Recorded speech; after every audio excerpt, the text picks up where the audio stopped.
श्रीकृष्ण का जन्म। बहुत समय पहले मथुरा नगरी में राजा उग्रसेन राज्य करते थे। उनका पुत्र कंस था, जो बहुत क्रूर और अभिमानी था। कंस ने अपने पिता को सिंहासन से हटा दिया और स्वयं राजा बन बैठा। उसके भय से मथुरा के लोग कांपने लगे। राजा कंस की एक प्यारी बहन थी, जिनका नाम देवकी था। उनका विवाह पराक्रमी राजा वसुदेव से हुआ। विवाह के दिन कंस खुशी खुशी अपने हाथों से उनका रथ चला रहा था। विदाई का समय था। अचानक आकाश में एक गड़गड़ाहट हुई और एक दिव्य वाणी गूंजी, हे कंस, तेरी बहन का 8वां पुत्र ही तेरी मृत्यु का कारण बनेगा। ये सुनकर कंस क्रोध से कांप उठा और देवकी को मारने दौड़ा। तब वसुदेव ने शांत होकर कंस से कहा, तुम इतना बड़ा पाप मत करो।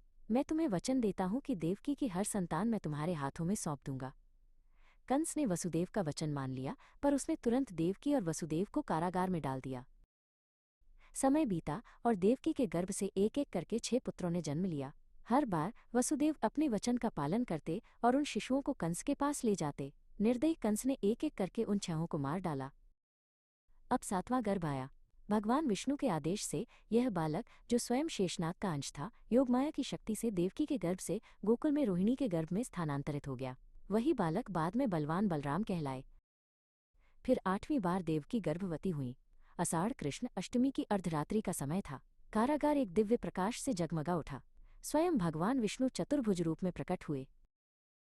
भगवान ने वसुदेव से कहा, जब मैं जन्म लूं तब मुझे तुरंत नंद बाबा के घर गोकुल ले जाना और वहां से जन्मी कन्या को यहाँ ले आना। कहते ही भगवान ने एक सुंदर नवजात बालक का रूप ले लिया। वसुदेव नवजात शिशु को टोकरी में लेकर यमुना नदी की ओर चल पड़े।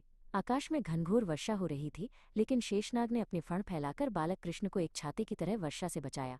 यमुना उफान पर थी, पर जैसे ही वसुदेव बीच में पहुंचे, नदी शांत हो गई। वसुदेव गोकुल पहुंचे। नंद बाबा के घर माता यशोदा ने भी उसी रात एक कन्या को जन्म दिया था।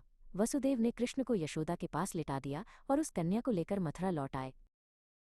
कंस ने तुरंत जेल पहुंचकर देवकी के हाथों से कन्या को छीन लिया और उसे एक पत्थर पर पटकने लगा।